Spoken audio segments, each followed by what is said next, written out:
방해되는 거 하나도 없이 너무 순조롭게 공사를 진행할 수 있을 겁니다. 업체는 너무 편하죠. 공사비가 많이 들어가니까 업자들의 이익도 늘어날 거고요. 내 집을 매도할 때 내가 인테리어에 들인 비용을 거의 회수할 수 있는 가성비 인테리어를 고민하신다면 절대로 공사 그렇게 하시면 안 됩니다. 안녕하세요, 어흥원행입니다. 여러분, 요즘에 특히 젊은 분들 사이에서 스마트하게 내 돈 아끼면서 가성비 인테리어 또는 반셀프 인테리어 하는 분들 정말 많으신데요. 그런데 업자 말만 듣고 덜컥 공사 시작했다가는 나중에 공사비는 불어나고 말도 안 되는 하자로 몇 개월 고통받는 분들이 정말 많습니다. 가성비 인테리어 하려면 절대로 하면 안 되는 인테리어시고 5가지 제가 이런 분들을 위해서 소개해드리려고 합니다. 저는 1,500만원 초가성비 인테리어의 컨설턴트입니다. 30대 일반인 여성부터 40대 아이 아빠까지 인테리어를 처음 하시는 분들이 스스로 반셀프 인테리어를 하는 과정을 알려드리고 있습니다. 사실 이 영상은 나중에 제가 유료 강의로 만들려고 했던 내용들인데요. 핵심만 압축해서 10분 안에 소개해드리려고 합니다. 가성비 인테리어 고민 중이신 분들 딱 10분만 투자해서 끝까지 영상 시청하시면 인테리어비 수백만원, 수천만원 아끼는 것은 물론이고 스트레스 없는 인테리어 진행하실 수 있으니까 끝까지 시청해주세요. 가성비 인테리어 진행하기 위해서 업자들한테 눈탱이 안 맞기 위해서 가성비 인테리어 할 때 절대로 하면 안 되는 시공 탑5 지금 바로 시작하겠습니다. 첫 번째는 알루미늄 샤시 필름 시공입니다.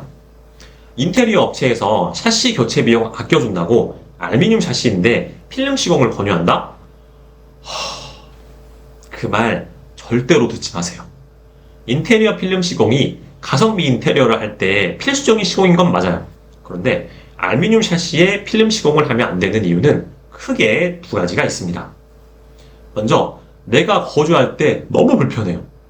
여름엔 덥고 겨울엔 춥고요. 알루미늄 샤시는 열을 막아주기보다는 높은 열 전도율로 열을 통과시킵니다. 단열 효과가 떨어질 수밖에 없어요. 반면 요즘 사용하는 PVC 하이샤시의 경우에는 플라스틱이라서 열 전도율이 매우 낮아요. 알루미늄 샤시에 비해서 1000배 낮다고 해요. 또 내부가 격실 구조로 되어 있어서 공기층이 한 번 더 단열을 해줍니다. 상대적으로 알루미늄 샤시의 성능이 보잘것없는 건 너무 명백하죠. 2번째 이유는요, 바로 사람들의 부정적인 인식입니다. 첫 번째 이유가 내가 살기 불편한 요인이라면 2번째는 내 집을 살 때 마이너스가 되는 요인이에요. 사람들은 정확히 알루미늄 샤시가 왜 안 좋은지 모르는 분들도 굉장히 많아요. 하지만 뭔가 안 좋고 싫다는 느낌은 모두가 갖고 있어요. 샤시가 알루미늄이라고 하면 사람들이 집 보러 왔다가 일단 다른 집 가볼까? 라고 생각을 하든가 아니면 샤시 교체 비용을 깎으려고 합니다. 내가 살기에도 불편해, 집을 팔기에도 마이너스가 되는 알루미늄 샤시, 필름으로 겉만 씌운다고 절대로 해결될 일이 아닙니다. 당연히 교체가 답이에요. 그리고 알루미늄 샤시 교체는 제가 대표적으로 이야기하고 있는 가성비 시공에 들어갑니다. 샤시 교체 자체가 교체 비용이 많이 드는 시공이지만 나중에 집 팔 때 그 비용을 거의 받을 수 있거든요. 가성비 인테리어 할 때 절대 해서는 안 되는 시공 2번째입니다. 강마루 또는 강화마루 위에 장판 시공이에요. 특히 강마루는 바닥재와 콘크리트 바닥 사이에 접착제를 붙여서 시공하기 때문에 철거비가 많이 들어가게 되죠. 싱크대나 붙박이장 아래로 마루가 설치되어 있는 게 대부분이기 때문에 전문 업체가 철거하지 않으면 철거한 다음에 싱크대나 붙박이장이 내려앉거나 못 쓰게 되는 경우가 굉장히 많습니다. 그래서 종종 어떤 업체에서는 공사비 아끼시려면 마루 위에 장판 시공도 뭐 나쁘지는 않아요, 이렇게 달콤한 말을 하는데요.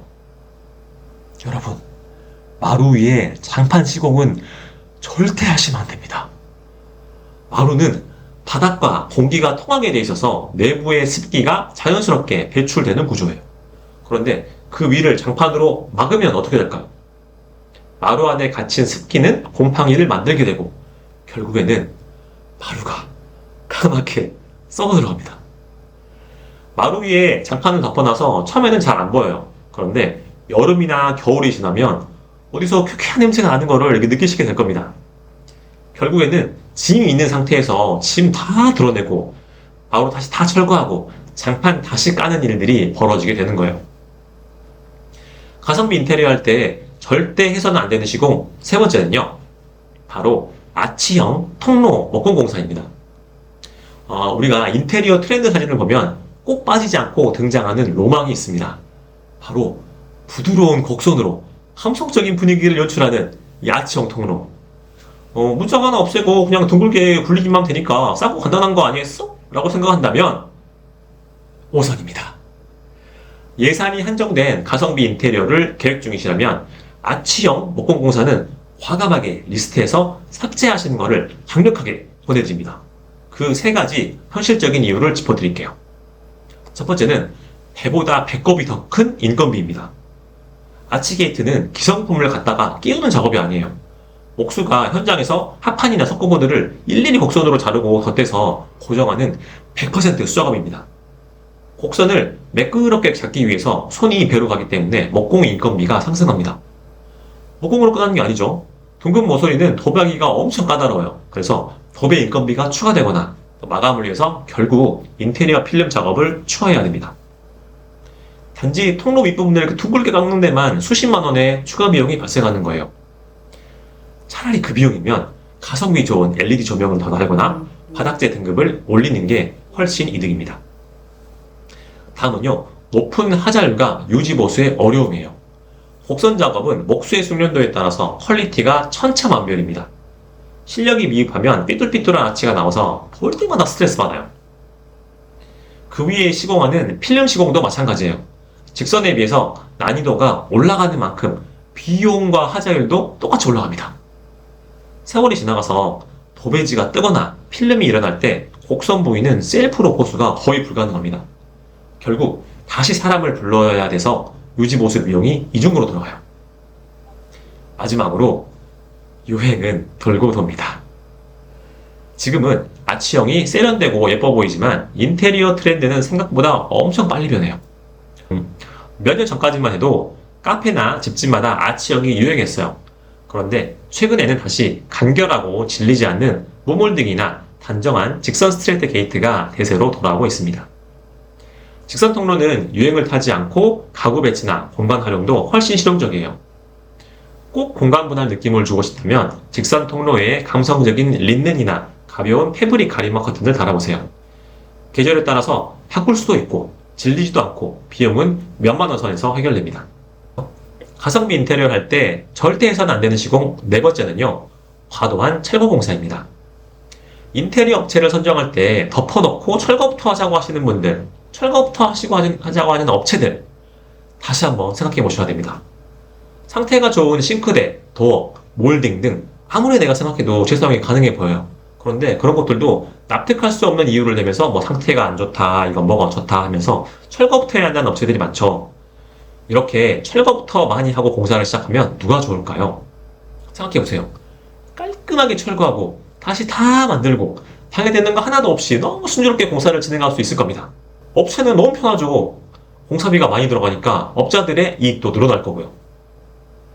그런데 여러분, 그게 집주인한테도 좋은 일일까요? 철거 범위가 늘어나면 늘어날수록 가성비 인테리어랑은 멀어지게 됩니다.